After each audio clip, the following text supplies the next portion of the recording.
Alejandro, bienvenido. Buenos días, Alejandro, ¿cómo estás? Buenos días. Buenos Sí, días, Alejandro. Alejandro. Buenos Buenos días. días. ¿Cómo está? Buenos días. Alejandro, muy buenos días. Sí, pues yo te habla tu tocayo Alejandro Valencia, quien un poco pues ¿Cómo estás? va a moderar tu entrevista, que va a tener una duración de 20 minutos. Estamos haciendo una pregunta general para todas las personas que estamos entrevistando y luego mis respectivos colegas van a intervenir, ¿ok? Entonces, Muy bien. vamos a empezar entonces a grabar desde ya, que la duración tiene pues 20 minutos. La primera pregunta Perfecto. es como teniendo en cuenta, es decir, el estado en el cual se encuentra la comisión actualmente, que ya llevamos, digamos, buena parte de desarrollando nuestro trabajo y que como bien sabes, pues vamos a entregar nuestro informe final el año entrante, a noviembre del 2021. ¿Cuáles crees que son como los principales retos que tiene la comisión de verdad hoy por hoy, es decir, en Colombia, teniendo en cuenta, digamos, lo que ya llevamos de nuestro mandato? Y en ese contexto, ¿cuál sería tu aporte? Es decir, tú como profesional, como persona, ¿cuál sería tu aporte, digámoslo, para el trabajo de la Comisión de la Verdad en este momento? Entonces, pues adelante. Bueno, yo pienso que el principal reto de la Comisión de Esclarecimiento de la Verdad es construir un relato que reconcilie las varias versiones que hay por parte de distintos grupos sociales del país sobre qué fue lo que pasó en el conflicto. Hay distintas verdades que es necesario conciliar para finalmente llegar a una verdad aceptada por todos. Yo sí pienso que el campo de experiencia mío, que ha sido el seguimiento del conflicto armado en el campo y de los conflictos sociales en el campo, es una parte muy sustancial de la explicación de por qué se ha perpetuado y se ha reciclado la violencia en Colombia. Tiene mucho que ver con la forma como se ha ido construyendo el Estado colombiano, diferenciado en las regiones, diferenciado por grupos étnicos, por grupos sociales. En Colombia hay una subordinación y un desprecio histórico persistente, tanto por comunidades indígenas como comunidades afrocolombianas y comunidades campesinas. Y Colombia no ha sabido resolver el problema agrario ni modernizar las relaciones sociales en el campo. Ese espacio de deficiencia del poder estatal en muchos territorios del país ha hecho que otras organizaciones, otros mercados ilegales, aventuras de lucha armada, bien sea de origen idealista o de orígenes interesados, pragmáticos en controles territoriales, pues hayan prosperado. Y la desmovilización de las FARC fue una desactivación parcial del conflicto armado, pero no total, y por lo tanto estamos en una situación inconclusa, donde todavía no ha comenzado de verdad el proceso de reconciliación nacional. Y pienso que la Comisión tendrá que hacer mucho énfasis en el tema, no solo del reconocimiento de la verdad de lo que pasó, sino también de qué posibilidades de reconciliarnos existen. Para mí la reconciliación tiene que partir de una base fundamental. En primer lugar, es una reconciliación con la verdad, una reconciliación con lo que efectivamente pasó y les pasó a distintos grupos sociales en el país. No es un perdón que puedan otorgar las víctimas a los victimarios. Esa es un perdón imposible. Yo pienso que la reconciliación arranca por reconciliarnos con la verdad de lo que pasó. Quienes cometieron injusticias contra otros en la población llevan su propia carga sobre sus hombros. Esa carga no se las puede quitar nadie y menos aún la víctima. Esa carga tiene que ser una reconciliación de quienes cometieron injusticias consigo mismos, y para los creyentes tiene que ser una reconciliación con Dios, con su conciencia. Entonces yo pienso que el camino de la reconciliación es difícil, es muy duro. Se necesita primero un reconocimiento de la verdad, tanto por parte de víctimas como de victimarios. Pero aún el esquema víctimas-victimarios es insuficiente. No nos permite diferenciar nítidamente unos grupos de otros. En Colombia, por lo prolongado del conflicto, muchos grupos de víctimas se volvieron posteriormente victimarios. Y casi todos los victimarios también han sido víctimas en algún momento de procesos de violencia.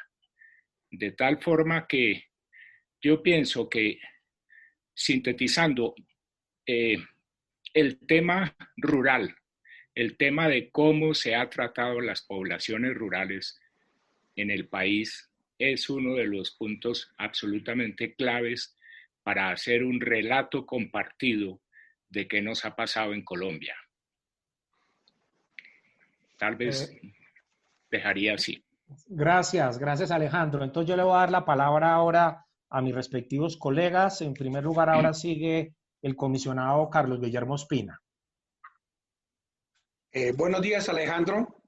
Muy buenos días. Con una perspectiva que tenemos nosotros de teletrabajo por las condiciones que nos estamos viviendo por el COVID-19 en Colombia, y conociendo su experiencia y sus aportes al campo y como asesor que fue del Ministerio de Agricultura, ¿cómo piensa usted que se puede desarrollar este trabajo de su teletrabajo para integrarse con los territorios, esos desafíos que le involucran a ustedes para conocer a esto nuevamente desde la posición de comisionado, a la parte campesina, a la parte que vive en esos territorios alejados y que no tienen estos medios de comunicación? Bueno, yo pienso en primer lugar que ha sido mucho el trabajo de consulta con víctimas que los miembros de la comisión han realizado en este año y medio transcurrido. Las sedes territoriales, las múltiples reuniones que han hecho.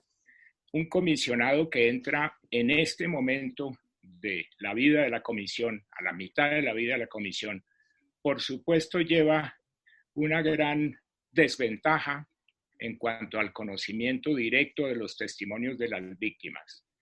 Y yo, si ingresara a la comisión, tendría que sustentarme mucho en el trabajo ya avanzado de los demás comisionados, recoger las conclusiones e impresiones que todos se han ido formando de la situación, de las explicaciones del conflicto. Algo que yo tendría a mi favor sería que yo he sido un investigador no solamente académico de literatura secundaria o de bases de datos, sino que también he sido un investigador de campo, que me he reunido con campesinos, indígenas, comunidades negras en cerca de 30 departamentos del país a lo largo de 40 años. Entonces, muchas de las reuniones que ustedes como comisionados han tenido en estos últimos meses, yo las he tenido separadas a lo largo de 30 años, pero conozco muchas de las versiones que las comunidades nos dan sobre el conflicto. Sin embargo, yo pienso que el comisionado que entre a formar parte de la comisión ahora tiene que alimentarse del trabajo que ha hecho la comisión, de las conclusiones tentativas que han ido sacando, del apoyo de investigadores que apoyan a la comisión por dentro. Y finalmente, pues existe una amplísima literatura académica sobre el conflicto armado, sobre la historia de cada una de las organizaciones armadas en Colombia. Existen estudios amplios sobre desplazamiento, despojo de tierras. Yo mismo he hecho estudios sobre despojo de tierras con entrevistas de campo en casi todos los departamentos del país, de tal forma que si la comisión me selecciona, yo intentaría pues ponerme al paso del resto de comisionados, aprovechar lo que han avanzado ustedes y aportar lo que yo conozco de literatura secundaria, de estudios, de tesis de grados, de informes de investigación. Yo he trabajado en cerca de 7 u 8 centros de investigación que tienen como característica principal el trabajo colectivo, la discusión entre sus miembros, el tratar de llegar a reflexiones colectivas.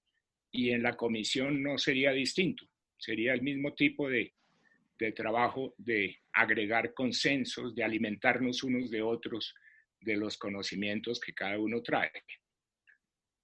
Gracias, Alejandro. Ahora le doy la palabra al comisionado Saúl Franco. Muchas gracias, Alejandro, por estar en este proceso y por estar hoy con nosotros. Como bien sabes, el comisionado se nombra por la muerte de Alfredo Molano. Y como tú muy bien sabes, Alfredo era un gran conocedor del campo, de los campesinos y de los procesos de desalojo. Y tú también. Te quería preguntar primero, ¿cuáles son las principales diferencias entre tu abordaje y el de Alfredo de estos problemas? Segundo, ¿qué crees que es lo fundamental del aporte de Alfredo? Y tercero, ¿cómo crees que se puede potenciar esos dos abordajes, el tuyo y el de Alfredo, por el bien de la comisión y de la verdad? Bueno, yo comencé a trabajar con Alfredo Molano en el año 79. Nos fuimos juntos a Neiva a entrevistar a los colonos que habían sido desplazados por bombardeos del ejército y que estaban refugiados en Neiva. Allí publicamos un primer librito que se llamó Los bombardeos en el Pato, y ahí se mostró claramente la diferencia de perspectivas. Mientras Alfredo se apasionó por reflejar la voz de las víctimas, el testimonio directo de los campesinos, yo considero que Alfredo en el fondo fue un gran cronista del campo colombiano y de la violencia colombiana. Mi enfoque fue distinto.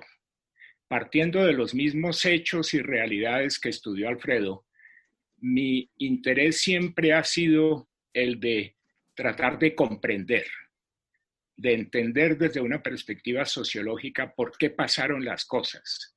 Entonces yo he sido más analítico que Alfredo, que ha sido más testimonial, más literario. Él logró conseguir un conocimiento profundo de procesos de colonización, de violencia, de clientelismos locales, y yo un conocimiento analítico de las situaciones del campo. Entonces son dos perspectivas diferentes que se complementan, y yo, repasando la historia de mi vida profesional, yo estudié durante 15 años los procesos de expansión geográfica de las guerrillas, de los grupos paramilitares. Hice trabajo de campo, he entrevistado a comandantes guerrilleros, también a comandantes paramilitares. Yo me hablé primero con Fidel Castaño en la finca Las Tangas en Córdoba. Estuvimos 3 días hablando con él, un grupo pequeño de académicos. Después me entrevisté yo solo con Carlos Castaño, el hermano, en el Nudo de Paramillo, porque me enviaron a la Universidad Nacional, me envió un libro autografiado por él de regalo, y entonces yo quise averiguar qué significaba ese envío, y fui y hablé con él durante 8 horas, de tal forma que ese conocimiento, en parte analítico, en parte testimonial, pues me ha dado una perspectiva bastante completa del problema. Varios años dediqué a estudiar, por ejemplo, la compra de tierras por narcotraficantes, el desplazamiento y despojo de tierras, la organización de los grupos paramilitares, por supuesto la expansión de las guerrillas, de manera que en mi vida profesional cubrí a los principales actores del conflicto colombiano, desde perspectivas que se complementan unas con otras. Entonces, mi interés principal es como la comprensión de la complejidad del fenómeno colombiano. El fenómeno colombiano es muy diferenciado territorialmente, regionalmente, por actores. Incluso los grupos paramilitares fueron diferentes según los liderazgos y las regiones donde se estaban desarrollando sus actividades, de tal forma que esa extraordinaria complejidad de la violencia colombiana y de los procesos sociales colombianos es tal vez la característica más notable del país, que además justifica o explica las dificultades gigantescas de paz y de reconciliación que hemos tenido. Colombia es el conflicto armado más prolongado del mundo, y ese conflicto es de los más difíciles de desmontar y desarticular. Gracias, Alejandro. Si nos quedan menos de 5 minutos, le doy la palabra a la comisionada Alejandra Miller. Muy buenos días, Alejandro. Tú iniciaste esta entrevista planteando que el principal reto es contar un relato que reconcilie múltiples verdades.